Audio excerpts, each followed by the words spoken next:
એટલો ભાવ કે માને એનો દીકરો હોય એનો વાંક જ દેખાય, આખી દુનિયાને દેખાતો હોય એને માને ન દેખાય,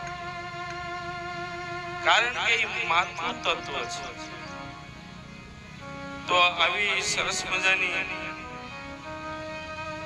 કાનુડો હવે તો આવી અનેક લીલાઓ કરે છે.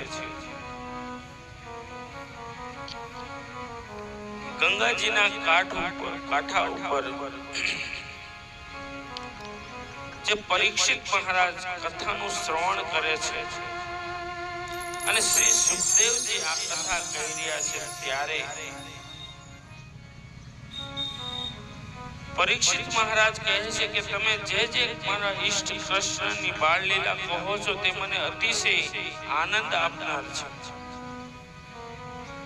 અને પછી કહે છે કે હવે તો માત્ર ને માત્ર આજનો દિવસ અને કાલનો દિવસ મારી પાસે હવે 2 જ દિવસ રહ્યા છે, પણ મને એમ થાય છે કે કૃષ્ણની હું આ જે બાળ લીલાઓની કથાઓ છે એનું હું શ્રવણ કરી લઉં. ત્યારે પરીક્ષિત મહારાજ કહે છે કે હે મુનિવર, હે પરમહંસ સુખદેવજી, મને તમે જે મારા ઈષ્ટ મારા પરમ જે બ્રહ્મ છે તે બાળક બનીને આવ્યા છે તે કૃષ્ણ પરમાત્માની દામોદર લીલા જેને કરી હતી જે મને વિસ્તારથી કહો.